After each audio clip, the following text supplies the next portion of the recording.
So this is a heat of the Visitors Challenge Cup for intermediate men's forwards. Durham University are on the Berkshire station in their colour, which they call platinum and I call purple.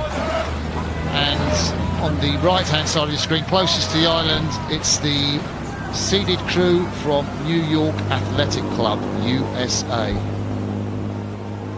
They have blasted out, haven't they, Mark? Wow, look at the rate and cadence there. They really went up high there, and a nice straight line as well, which is really important in a Cox's sport. So this is a lightweight crew from Durham, and there will be a difference in pounds per man between these crews. You don't often see that sort of margin at the start, do you? No, and they are still up really high. They have not settled yet. They still look like they're sprinting.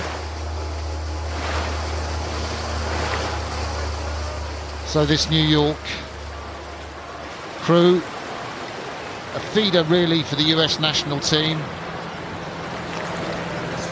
Just running down the boat, the former Northeastern strokeman Travi Appiah tried out for the USA under-23 team in 2016. Jake Goodman, not the biggest of rowers, former USA lightweight, rowed in the 2006 World Championship 8. And I think the American team is really trying to make a push because, you know, the women's side is so successful.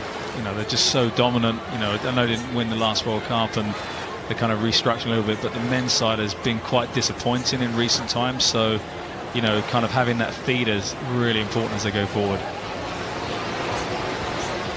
So a lot of these athletes from Northeastern University come to row at the famous rowing club, New York Athletic Club. A few competitors in the women's event, Megan Calmo being one who's a member of New York Athletic Club, and they have a kind of winged Hermes, a sort of foot with a little wing on it as their club symbol. Fleet of foot. I mean, if you're going to race any crew like a lightweight crew, if you can get a length by the end of the islands, you know it's job done. Yeah, and that's it. When it comes to dual meets and racing one-on-one, it's all about getting in front as early as possible and trying to put the race to bed. You know, because out of sight, out of mind. It's as simple as that, really. You don't. The last thing you want is to be looking over your shoulder every stroke. Where have they gone? And that's exactly what's happened here. Yeah, and it's interesting in these early day races, you can see that the Durham lightweights are going absolutely flat out. And there's the 22-year-old strokeman Trevor Appiah, and he's just out for an afternoon paddle, isn't he? I mean, they did what they do, like go flat out for 500 metres and then call it down. Yeah, and they stayed very high for very long. Like some of the images we saw earlier in the race, they didn't come down and cruise at all. They just kept going. So they obviously believe they could get out in front early and try and put the race to bed as soon as possible, so they can kind of wind down over the course and start to once again, you know, conserving energy for tomorrow's races, because they will start getting closer as the week goes on. Well, I think they're going to have an immensely tougher job tomorrow. If my reading of the draw is correct, they'll be coming up against the Edinburgh University Boat Club crew, and we saw them beat Mercyhurst earlier. Yeah, and that they rode over comfortably, so, you know, both crews haven't really kind of shown their speed yet. So as a coach sitting there trying to evaluate, you know, what the other crew's done and where their good parts are, it's going to be quite difficult. It's going to be a great contest, because Colin Williamson, the coach for Edinburgh University, is going to have seen the speed when he watches this race back on YouTube.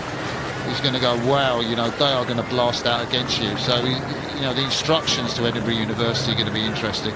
Yeah, and not to get flustered by the cadence that they go off at and stick in your boat, do your thing. You know, if you believe you're quick off the blocks, or they'd have done pieces to certain markers, they know how quickly they could get there. So, you know, you probably look at the first marker in this race, probably to the barrier, and give you some idea. And then you kind of go from there. You know, you trust and believe that you've done the preparation and what your guys are capable of down the track, and put things into place, knowing that certain markers were going to move.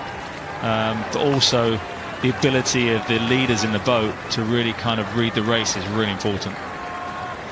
So you see the distance between New York Athletic Club on the left of your picture, Durham University on the right in the Visitors Challenge Cup. Durham are narrowing the margin because they are going absolutely mad. The rating is up above 40, whereas the rating of this New York Athletic Club is down in the low 20s. And so naturally the margin will close up. They haven't led up all the way down, Durham, but really just beaten by a far superior crew in this event. But that's it. I know it sounds never give up. Always make sure you race the line, because you have no idea. All it takes is one misstroke on the booms. Great, good change. We saw that in the final of the visitors last year, where Thames took the title from the leaders Cal Barkley in pretty much the last stroke. There's confirmation of verdict. New York Athletic Club in the USA beat Durham University.